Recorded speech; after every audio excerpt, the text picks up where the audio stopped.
Well,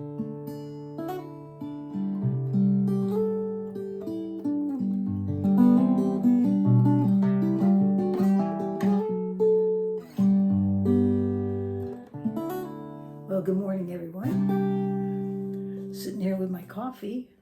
Yes, guess where I went this morning? Had to take the dogs to the cleaners, the groomers. They call it their spa day. Of course, they don't think it's much of a spa, but it's a necessary thing. So they're off. If dogs could talk, we'd really hear it. But I have a question for you this morning, and it's about this. This is made by Fishman. It's called the AFX, and it's an EQ. It's called their Mini EQ or the Pro EQ Mini. And I really liked it. I had it set up at church where I play one of the campuses.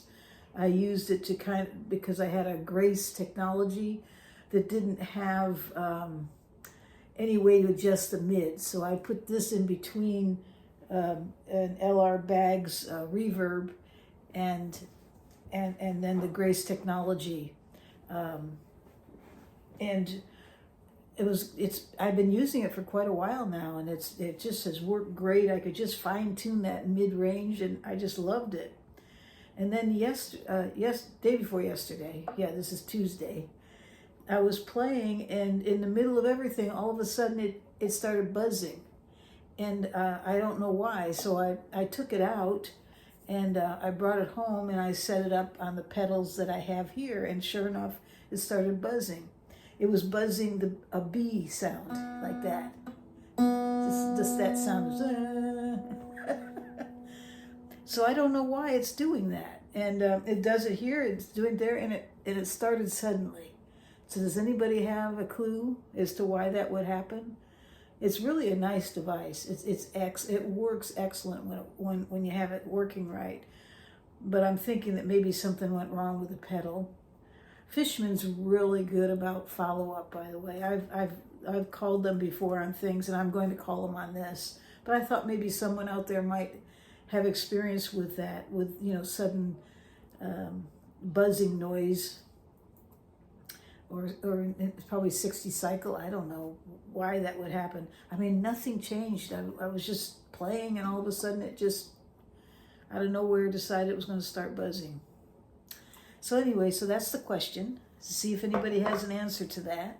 I did test it here, and it's still buzzing, so it has nothing to do with the setup there. I have one of those power packs there too, so I have the power going in controlled it's a 9-volt line. So I'm not really sure. Okay, so we'll see if anybody out there knows. Well, today what I thought we would do is we need to go back and follow up on the bar chords, because we talked about bar chords, the who, what, how, when, and why. I think that was a couple days ago now, maybe 3 days ago. And we only looked at the E shapes, and I told you that really there's two major shapes, I guess, would be the E and the A. And if you remember, with the E shapes, when you're doing a bar chord, if you want to know what key or what chord it is, all you have to do is you need to know the notes on the E string, because your root is on the low E for barred E shapes. Does that make sense? That was a lot of talking just to say that.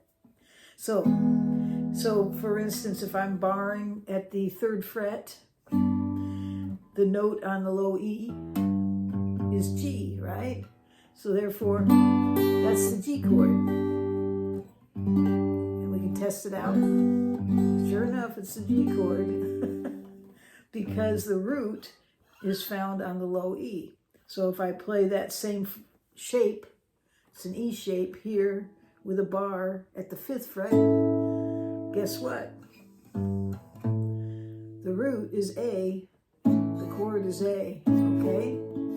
All right, so that being said, I said, okay, so there's also the A shapes, and so I want to address those today. With the A shapes, which is going to be actually playing A, and some people play it this way, where they put one finger across and they play their A chord, or you could play it 3 in a row. In this case, you want to use fingers 2, 3, and 4, because we're going to have to bar it, right? So but the A shape, and then A seventh, right? So it's similar to this. It's the E, E seventh, and E minor. Here it's A minor, A, and A seventh, okay? But to know what the root is and to know what your chord is, you have to follow the A string, not the E string, the A string. So if you're barring the A shape at the 3rd fret, okay, so if you're barring it there, you look to the A string to find your root, and if you know the notes, right, so it goes A, B, C, so therefore that's the C chord, okay? If you move that up 2 frets, go to your A string, what's that note? So you gotta know the notes. It's a D, so therefore that's the D chord. Just test it. Yep, that's the D chord, all right. So if you ever get thinking, am I right? Just test it. Just go up and try it and see if it sounds similar.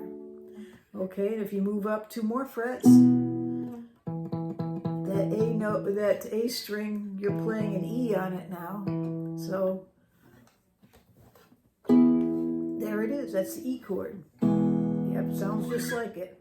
Okay, so you would use the A shapes, and so that follows through like if you're doing it the A minor shape, and you play it at the 2nd fret, you now are playing a B minor. You move it up 1 fret, you're playing a C minor, and so on, okay? D minor. If you're not sure, test it. Yep, same chord. Okay, so basically that's what I wanted to tell you about the A shapes. But let's just real quickly go over bar chording again, because I did tell you this last time that you needed to strengthen this finger first of all. And you could do that by doing a little exercise where you would just place your finger across where you want to bar, and if it feels weak, just take the middle finger and lay it right on top of it, and then play 1 note at a time. Make sure it's clean, okay? And then play it back. You can use a pick, or you can use finger picking, whatever one you want to use. Make sure your thumb is behind.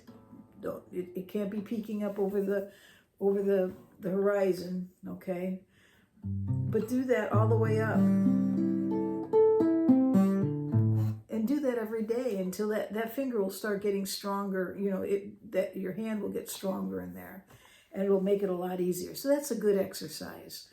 The other thing is that to go ahead and lay down the shape. Same thing with the A chords. Let's say you want to make the A shape. Again, you normally the A shape, you use the second, or the first, second, third finger. I always want to count the thumb, and it's actually incorrect because it's 1, 2, 3, 4. So 1, 2, 3, 4. In this case, you're going to take 2, 3, and 4 and lay it down, because you have to free up the pointer finger. So let's lay that shape up on the 5th fret, and then lay down your shape, then lay down your bar. It's like making a little capo. Okay, so lay down the shape, lay down the bar. Test it. If it sounds bad, adjust. Bring your elbow in so that your hand curves back. You want it to roll. See that? You don't want to be on the flat of your finger, because if you are, your elbow's probably out here, and that wouldn't work. You don't want to be playing on the flat of your finger. You want to be on not the side, but the edge of it. So you're rolling, so you're just hitting that if you think of it as a rectangle, it's this edge. So you want to roll that back, and in order to roll it back, you got to bring your elbow in, and that'll naturally happen. So you make your shape, A shape, lay it down, play it, take your hand off and rest, and then do it again. Then try a different shape. Let's do the A minor.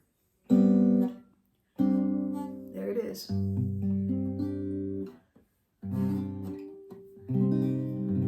had it wrong. Okay? Seems like whenever I'm trying to show you, it makes it harder to just do it that way because I got to think about it. Okay, so you make the shape and then lay it down. The A shapes are a little more awkward. For some reason, I think you have more strength when you're doing the E shapes. But again, you want to practice those. So you want to lay down the shape, lay down the bar. If it's, readjust, make sure the thumb's behind. Bring that elbow in, make sure you're rolled over. Roll it over until you get a really nice sound. Then stop and rest, okay? So you want to practice those things, and as you do that, it'll get cleaner and it'll get easier.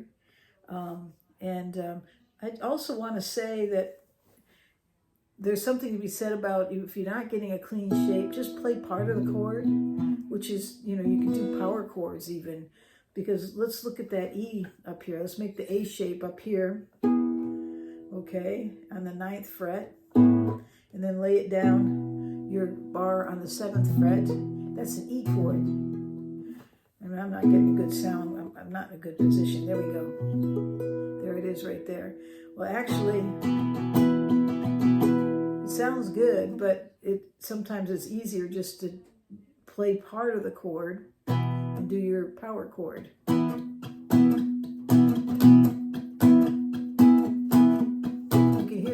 When I play the full chord, though. Hear it? So you can play parts of chords if you're having problems with those bars.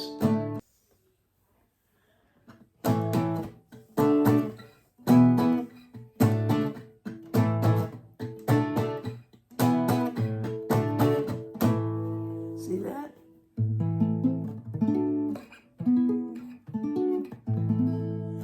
Okay, so practice the A shapes. Don't forget your A shapes. See, now you've got the all kinds of chords that you can find all over the fingerboard just by knowing that your root for the E shapes will be found on the low E, and the root for the A shapes, which are A 7th, and A minor.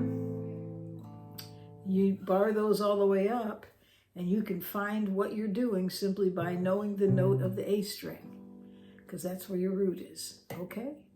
So hopefully that helps you, and I hope you have a great day wherever you are out there in this world, and get yourself a good cup of coffee, even if it's at McDonald's. It's not bad today. Sometimes it's horrible, but today they did a good job on the coffee. All right. Thank you for listening in.